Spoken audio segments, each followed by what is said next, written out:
Olá pessoal, bonzão ter vocês aqui de novo com a gente. É sempre um prazer conversar com vocês, receber a visita de vocês, falar sobre os assuntos que a gente gosta de falar e os assuntos que vocês gostam também de perguntar.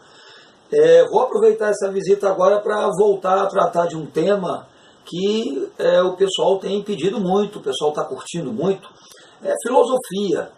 Eu particularmente estou muito feliz, eu tenho visto que a filosofia ela está cada dia mais se popularizando, as pessoas estão lendo, né? Nessas nossas andanças por aí, eu tenho visto assim que o interesse, principalmente de jovens, em relação à filosofia, ele tem assim crescido muito, tem aumentado muito. A galera, a rapaziada está afim de pensar, está querendo ir fundo na coisa, nessa coisa de refletir sobre a realidade, parece que está querendo realmente ver as coisas com os óculos da filosofia, com a lente da filosofia. Muito maneiro isso, tá? Então eu queria aproveitar com vocês para a gente dar uma rapidinha aqui sobre filosofia. A gente queria falar com vocês sobre os chamados filósofos sofistas, tá? A chamada filosofia sofista. Quem eram os filósofos sofistas? Os filósofos sofistas, eles foram contemporâneos de Sócrates. Aliás, foram os que mais polemizaram Sócrates, foram os que mais criticaram Sócrates e foram também aqueles mais criticados pelo próprio Sócrates, Platão, Aristóteles e companhia. Havia meio que uma rivalidade entre sofistas e os chamados socráticos e pós-socráticos. A palavra sofista, ela vem de Sofia. A palavra Sofia é uma palavra de origem grega, você já sabe, né, que a gente já comentou isso aqui em uma outra oportunidade. A palavra Sofia significa sabedoria, tá? Então daí vem a designação sofista para se referir a esses filósofos que foram contemporâneos de Sócrates e tanto rivalizaram com ele. O que caracterizou a filosofia sofista, o pensamento dos sofistas, em relação ao pensamento socrático, por exemplo, ou ao pensamento de outros filósofos daquele período? Os sofistas, eles defendiam a ideia de que a verdade era algo inatingível, né? A gente aprende em filosofia que o grande objetivo dos grandes filósofos em todos os tempos foi sempre chegar à essência da verdade, né? A realidade das coisas, compreender as coisas além das aparências e chegar à essência do que as coisas são. Ou seja, conhecer a verdade, né? Esse seria o grande desafio da filosofia, inclusive na concepção do próprio Sócrates, né? Sócrates trabalhava muito em cima disso. Você pensa que sabe. Ele sempre defendia isso, sempre foi muito humilde, né, em suas colocações, né, em relação à dificuldade de se chegar à verdade. E essa era a grande luta. Só que os sofistas diziam que não, né, que essa verdade era algo impossível de ser atingido, né, e usavam a seguinte lógica, né? Como é que se processa o conhecimento? Como é que se desenvolve o processo de conhecimento? Ora, de um lado a gente tem o sujeito do conhecimento, que é aquele que quer conhecer algo. De outro lado, você tem o objeto do conhecimento, tá? Ou seja, aquilo que se quer conhecer. Tá? Então, de um lado, o agente ou o sujeito do conhecimento, e do outro lado, aquilo que se quer conhecer. Vamos pegar um exemplo. Felicidade, né? O sujeito ou o agente do conhecimento sou eu, que quero saber o que é a felicidade em sua essência. Tá? E do outro lado, o objeto é a própria felicidade. Então a grande questão é, o que é a felicidade? Como que eu vou fazer para ser feliz? Não é?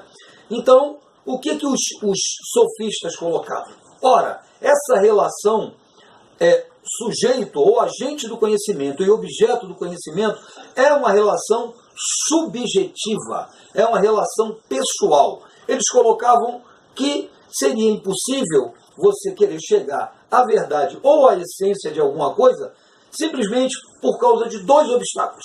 O primeiro deles, a razão. Ora, diziam eles, né? Protágoras, por exemplo, foi um deles. Protágoras, não é Pitágoras, tá? Que existiram Pitágoras e Protágoras. No caso, eu estou falando do Protágoras, que era um filósofo desses sofistas. Ele, Górgias, também foi um outro. Né? Ele colocava o quê? Não há como a gente conhecer a verdade ou a essência das coisas por causa de dois obstáculos. O primeiro, a razão, a própria razão. Ora, todos nós somos seres racionais. Só que Protágoras colocava o quê? A razão, ela opera diferente de uma pessoa para outra. Ela não opera da mesma coisa, da mesma forma, embora essas pessoas sejam ambas racionais. Esse seria o primeiro obstáculo. Isso explicaria porque existem pessoas de temperamento diferente, caráter diferente, gostos diferentes. Tá? O outro obstáculo que nos impediria de chegar à essência ou à razão das coisas, segundo os sofistas, seriam os sentidos, os nossos sentidos. Me refiro à visão, audição, tato, paladar, né? Que realmente, isso a gente já colocou aqui em outra oportunidade, né? Eles nos levam, esses sentidos podem nos levar ao erro, ao equívoco, ao engano.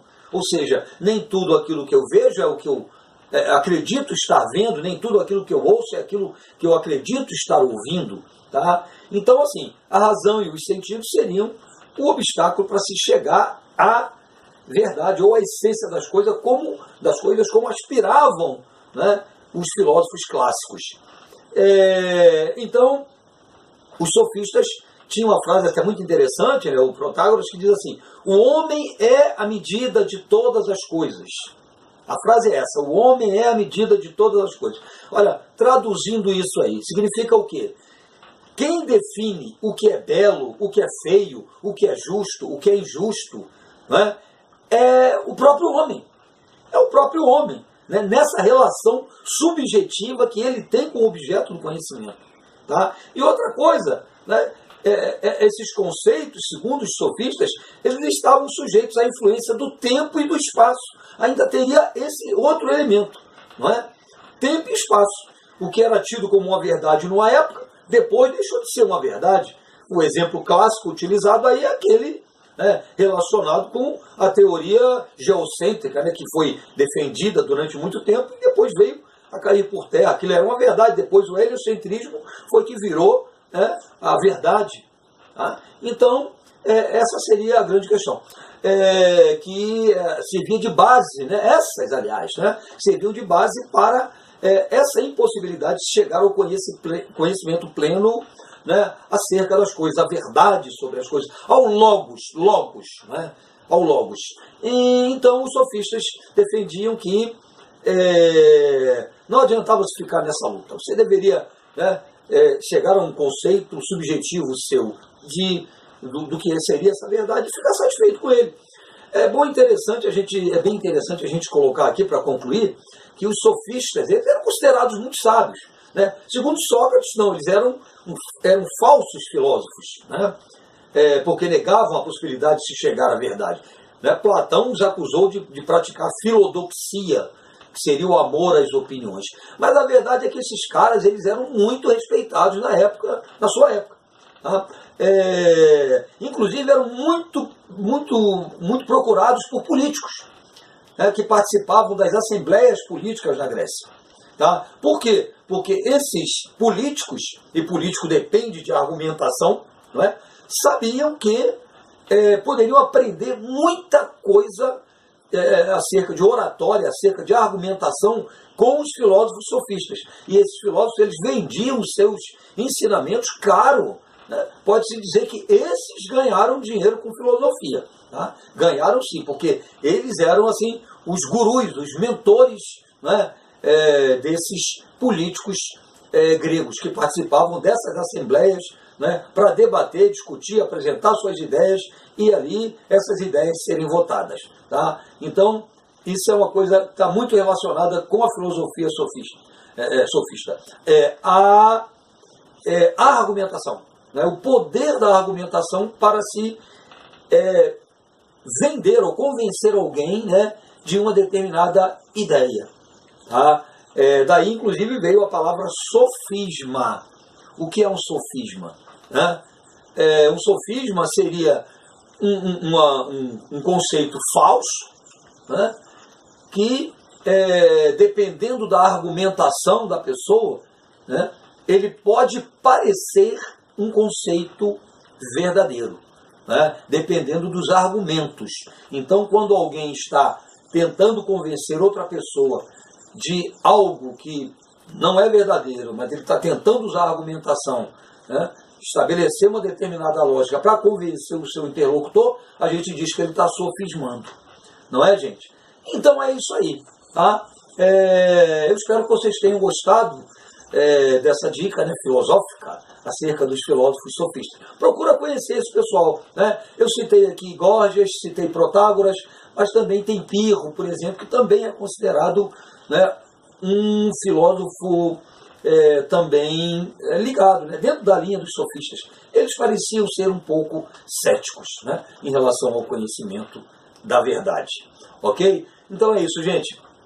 Beijão para vocês e voltem sempre a visitar a gente aqui, com sugestões, críticas, compartilhem com os amigos, tá? É isso que a gente está esperando aí de vocês. Um grande abraço e até a próxima.